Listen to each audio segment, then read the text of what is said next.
আসসালামু আলাইকুম everyone, welcome to our new blog. আজকে আমাদের ব্লগে দেখব আমরা বুসানে আর কোথায় কোথায় ঘুরতে গেলাম, কি কি দেখলাম আর কিভাবে গেলাম। কেমন আছো তোমরা সবাই?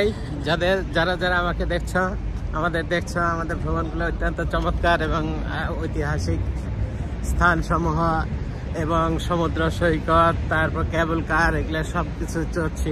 খুব মজা লাগছে, ভালো লাগছে এবং তোমাদের দেখেও আনন্দ পাচ্ছি। তোমাদের সবাইকে শুভেচ্ছা জানাচ্ছি। আমাদের জন্য দোয়া করো, আমরা যেন আরো ভালো ভালো দেশ এবং অনেকগুলো স্মৃতি বিজড়িত স্মৃতি তোমাদের সামনে তুলে ধরতে পারি। Thank you. আব্বু আমার থেকে বেশি এক্সপার্ট ইন্ট্রোডাকশন প্লাস কমিউনিকেশনের দিক থেকে। আব্বু ব্লগিং করে করে একদম এক্সপার্ট হয়ে গেছে। চায়না টাউনের গেট, আর ওইটা হচ্ছে বুসান স্টেশন। আমরা এখন আসছি চায়না টাউনে। বুসান স্টেশনের ঠিক অপোজিটেই এই চায়না টাউনের গেট, এবং এখানে প্রচুর পরিমাণে কারেন্সি এক্সচেঞ্জের দোকান আছে। সো যেহেতু আজকে আমাদের কারেন্সি এক্সচেঞ্জ করা ইম্পর্টেন্ট, তাই সকাল সকাল চলে আসছি রাস্তাটা পার হয়ে চায়না টাউনে। অলমোস্ট প্রতিটা শহরেই আমি যেটা দেখলাম, প্রতিটা দেশেই একটা করে চায়না টাউন আছে। আম্মু যেখানে যাচ্ছে সব জায়গায় শুধু টিউলিপ বাগান খুঁজে বেড়াচ্ছে। চায়না টাউনের প্রতিটা অলিতে গলিতে একটা পুরাতন চায়নার ভাইব পাওয়া যায়। এখানের বিল্ডিংসগুলো, ডেকোরেশনগুলো, তা দেখে মনে হচ্ছে আমরা আগেকার দিনের চায়নায় চলে আসছি।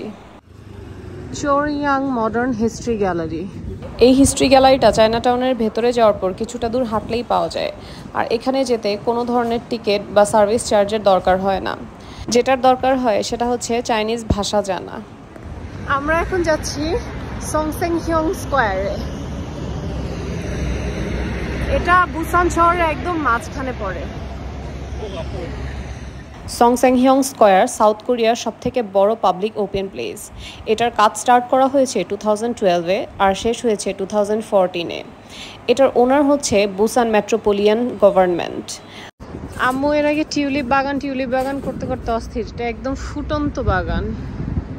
সংসেংহিয়ং এর ঠিক সামনেই রয়েছে ছোট্ট টিউলিপ গার্ডেন।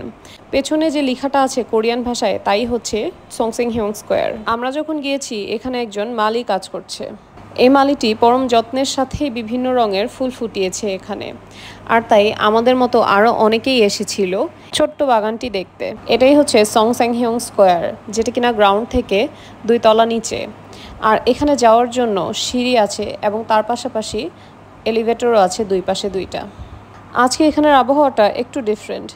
এক তো শীত লাগছে, আবার ঠিক পরক্ষণেই রোদে পুড়ে যাওয়ার মতো অবস্থা। আর তারই মাঝখানে এই আমব্রেলাগুলোর নিচে অনেকেই বসে নিজেদের লেজার টাইম স্পেন্ড করছে। এটা একটা ইনডোর গেমসের মতো। এই স্কোয়ারের মাঝখান দিয়ে যে মেইন সিঁড়িটা গিয়েছে, তাতে ধাপে ধাপে অনেক বড় একটা পেইন্টিং করা হয়েছে।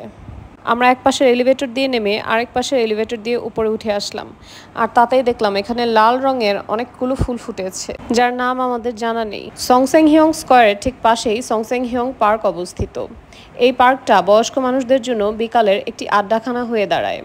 ভালোই লাগে অনেকগুলো মানুষ যখন এখানে এসে তাদের সময় কাটায়। আর এখানে ডেকোরেশনের জন্য আছে ছোট ছোট ব্রিজ আর ফোয়ারার মতো অংশ। সংসেংহিয়ং পার্ক থেকে আমরা এখন যাব বুসান সিটিজেন পার্কে। এখান থেকে চাইলে কেউ বাসও নিয়ে যেতে পারে, ট্রেনে একটা স্টেশন পরে, বাট আমরা হেঁটেই যাব বিকজ এখান থেকে খুব বেশি দূর না। কেউ যদি চায় হেঁটেও যেতে পারবে। ম্যাক্সিমাম 10 to 15 মিনিটসের হাঁটা হবে, তার থেকে বেশি না। বুসান সিটিজেন পার্ক যাওয়ার সময় আমরা রাস্তার একধারে দেখলাম অনেকগুলো চেরি ফুল গাছ, আর তাই সময় বের করে আমরা এই গাছগুলোর সাথে কিছুটা মেমোরি কালেক্ট করে নিলাম আমাদের। এই প্রথম এতগুলো গাছ এত কাছ থেকে দেখা আমাদের, তাই ভাবলাম কিছুটা সময় কাটিয়ে যাই এখানে। এরপরে রাস্তা পার হয়ে চলে আসলাম সিটিজেন পার্কের সাউথ এন্ট্রেন্স গেটে।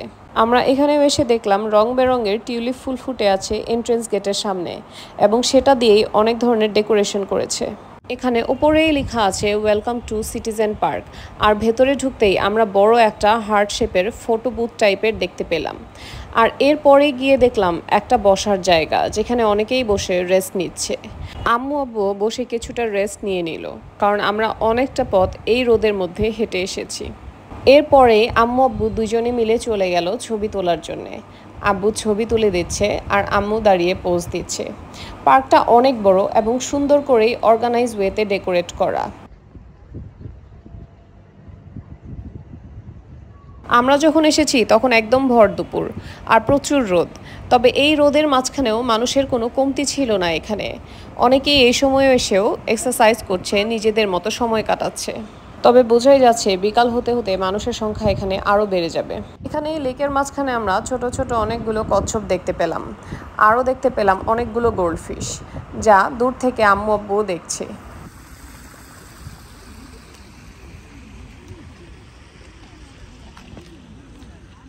ব্রিজের এপারে আসতেই আমরা অনেক বড় একটা হাঁটার রাস্তা দেখতে পেলাম, যার দুই পাশ ডেকোরেট করা হয়েছে অনেকগুলো চেরি গাছ দিয়ে।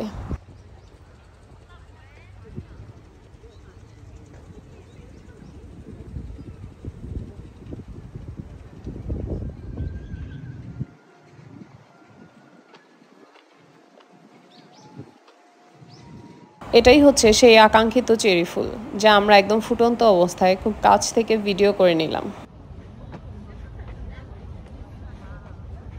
এখানে ছোট একটি কফি অ্যান্ড বেকারি শপও আছে, যার স্মেল বাইরে থেকে সবাই পাচ্ছিল।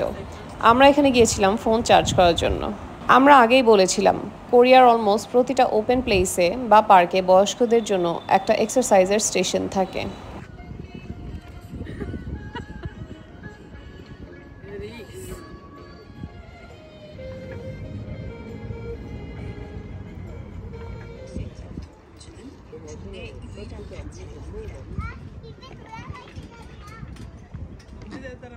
এই পুরা সিটিজেন পার্ক ঘুরতে অলমোস্ট 2 থেকে 2.5 ঘন্টার মতো সময় লাগে, আর বিকালবেলা হলে তো কথাই নেই, সময়টা আর একটু বেশি লাগে। আমরা সিটিজেন পার্ক থেকে হানিউল বিট ওয়াটারফল দেখতে আসছি, কিন্তু এই যে এটাই হচ্ছে হানিউল বিট ওয়াটারফল, বাট এটা এখন বন্ধ করে রাখছে।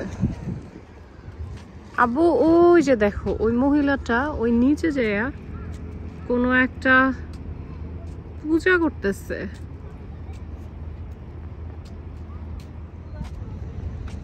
পানি খুব অল্প, কিন্তু পানিটা ভাসা ভাসা, তাই দেখতে দূর থেকে খুব সুন্দর লাগছে। আমরা দূর থেকে যে মহিলাটাকে পূজা করতে দেখছিলাম তা এখানেই ছিল, আর তাই আমরা একটু কাছ থেকে দেখে নিতে চাইলাম। এটা একটা ড্রাগনের স্কাল্পচার, যা ছোট ছোট কাজ দিয়ে ডেকোরেট করা। খুব কাছ থেকে ভিডিও করা নিষেধ। আমরা এখন আসছি হুইনিয়ং কালচারাল ভিলেজে। এখান থেকেও সমুদ্রের পাড় দেখা যায়। কালকে যে পাড়ে গিয়েছিলাম, আজকে ঠিক তার অপোজিট পাড়ে চলে আসছি। কালকে ওই পাড়ে গিয়েছিলাম। আমরা গতকালকে যে সংদো বিচ ঘুরতে গিয়েছিলাম, তার থেকে এই বিচটা একই রুটে পড়ে, কিন্তু কালকে সংদো বিচ ঘুরতেই অনেকটা সময় চলে গিয়েছিল, তাই এখানে আসার আর সময় হয়ে ওঠেনি। আমরা এখন নিচে নামতেছি, বিচে যাচ্ছি, একদম বিচের কাছে। এখানে একটা সিঁড়ি আছে, খুব সুন্দর কাঠের সিঁড়ি। সেটা দিয়ে, যেহেতু বিচটা অনেক খাড়া, তাই এখানে একটা সিঁড়ি দিয়ে দিয়েছে, কাঠের সিঁড়ি, যেটা দিয়ে নিচে নামা হয়। কিন্তু এই সিঁড়িটাও খুব খাড়া।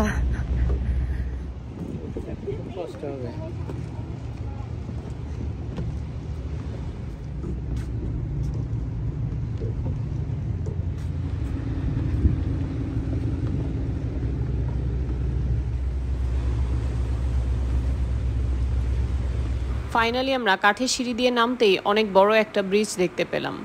এই ব্রিজটা সমুদ্রের পাড় হিসেবে তৈরি করা হয়েছে। এখনো সম্পূর্ণভাবে তৈরি হয়ে ওঠেনি এই ব্রিজটা, কিছুটা অংশ তৈরি হয়েছে আর বাকিটা অংশ এখনো কনস্ট্রাকশনের কাজ চলছে। বোঝাই যাচ্ছে এই ব্রিজটা একদম সংদো বিচের সাথে কানেক্টেড হবে। আমরা মানুষের পোজ দেখে দেখে সেটা ট্রাই করতেছি, বাট আমাদের মধ্যে সেটা ভালো লাগতেছে না। দেখলাম অনেকে এইখানে বসে ওদিকে ঘুরে, উল্টা দিকে ঘুরে একটা ছবি তুলছে। আমি মনে করলাম হয়তো এই ছবিটা অনেক সুন্দর আসবে, কিন্তু তাই আম্মুকে ট্রাই করলাম, বাট ভালো আসলো না। এখানে খুবই কালারফুল একটা সিঁড়ি আছে, যেটা দিয়ে আমরা চাইলে উপরে যেতে পারবো। সিঁড়িটা খুব কালারফুল, দেখতে ভালো লাগে। বুসানে যেটা খেয়াল করলাম, এরা সবাই খুব কালারফুল জিনিস পছন্দ করে। ক্লদিং এর পার্সপেক্টিভে বলছিলাম, বাট রাস্তাঘাট, রোড অনেক বেশি সুন্দর করে কালার করে রেখেছে। সিঁড়ি অনেক কিছু লিখে রেখেছে। তারা সিঁড়িকে ডেকোরেট করতে খুব পছন্দ করে। মানে সিঁড়ির এ পাশটা নিচ থেকে দেখলে একটা ভিউ আসে, ওপর থেকে দেখলে ডিফারেন্ট একটা ভিউ আসে, খুব সুন্দর। এদিকে একটা ভেতরে যাওয়ার একটা গুহা আছে, সো লেটস ট্রাই যে ওখানে কি আছে। বলা আছে যে এটা একটা কোস্টাল টানেল।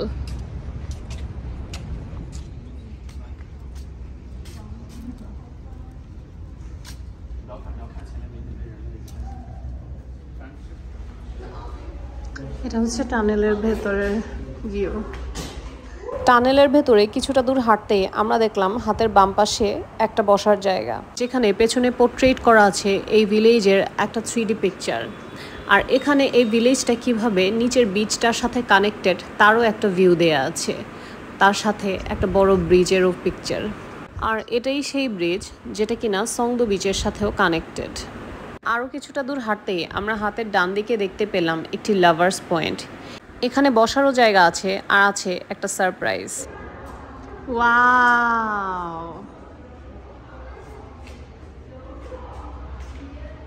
সুযোগ পেয়ে আমিও একটু ট্রাই করে নিলাম এই টাচ লাভটা, ভালোই লাগলো এক্সপেরিয়েন্স।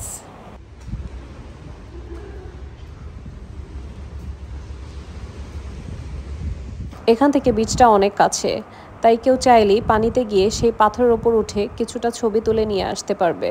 ছবিগুলো সুন্দর আসবে।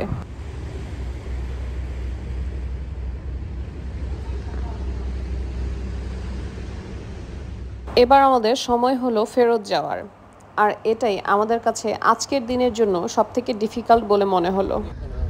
আমরা এখন উপরে উঠে যাচ্ছি সেই কালারফুল স্টেয়ার্সটা দিয়ে।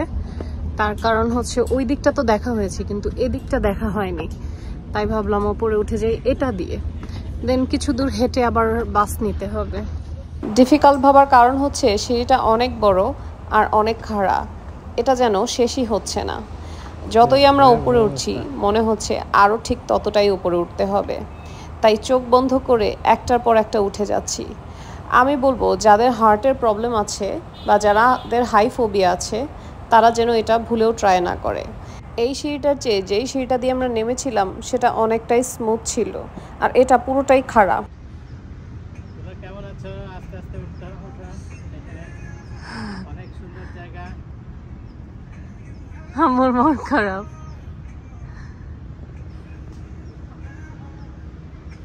বলো। অনেক উঁচা সিঁড়ি, আমরা উঠে গেলাম, কিন্তু অনেক অস্থির লাগছে।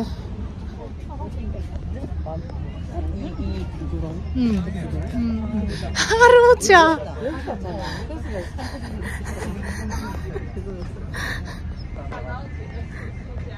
আরো উঁচা,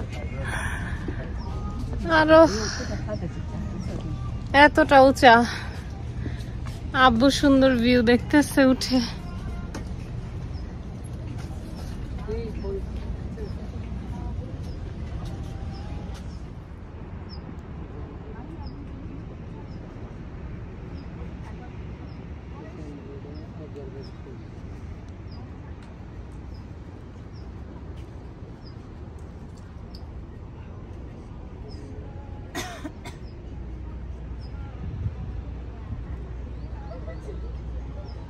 just look at the view. এখান থেকে কতটা সুন্দর লাগছে, ফুল ব্লুম এটা। আরো এতগুলো সিঁড়ি।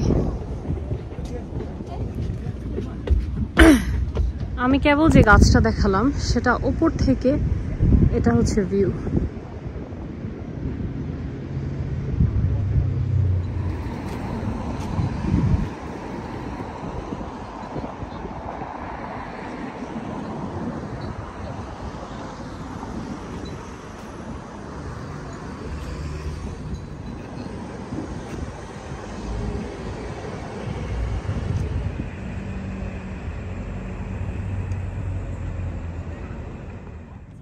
এবার আমাদের ফেরত যাওয়ার পালা। এখান থেকে বাসের দুইটা করে গেট থাকে, একটা হচ্ছে সামনেরটা এন্ট্রান্স গেট আর এই পিছেরটা হচ্ছে এক্সিট গেট। এবার আমরা চলে আসলাম বুসান ইন্টারন্যাশনাল ফিল্ম ফেস্টিভ্যাল বা BIFF এ। এটা জগলচি মার্কেট স্টেশনে অবস্থিত।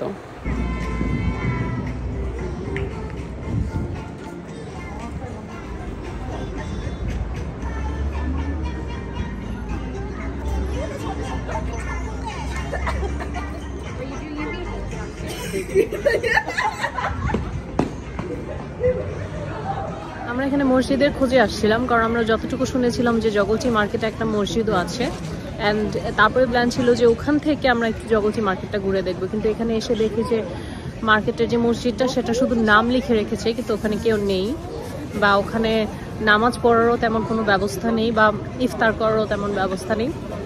তা আমরা এখানে এসে অনেক খুঁজেখুঁজি করে জাস্ট ওয়াফেল আর ওয়াফেলের ভেতরে আইসক্রিম দেয়া এরকম একটা জিনিস নিয়েছি, কারণ অন্য কোনো কিছু আসলে খুঁজে পাওয়াটা এখানে হালাল কতটুকু এটা খুবই রিস্কি, তাই আর ওই টেনশনে যাইনি।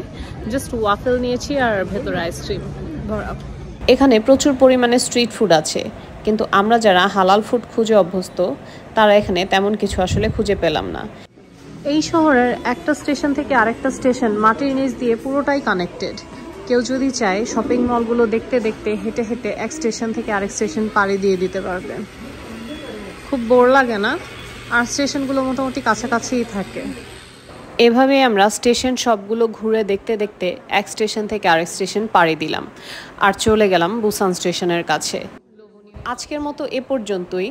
এর পরবর্তী ব্লগে আমরা দেখব কিভাবে আমরা বুসান থেকে উলসান, যেটা কিনা কোরিয়ার ইন্ডাস্ট্রিয়াল জোন, সেখানে গেলাম, আর সেখানে গিয়ে আমরা কি কি দেখলাম। সে পর্যন্ত সবাই ভালো থাকবেন। Thanks for watching.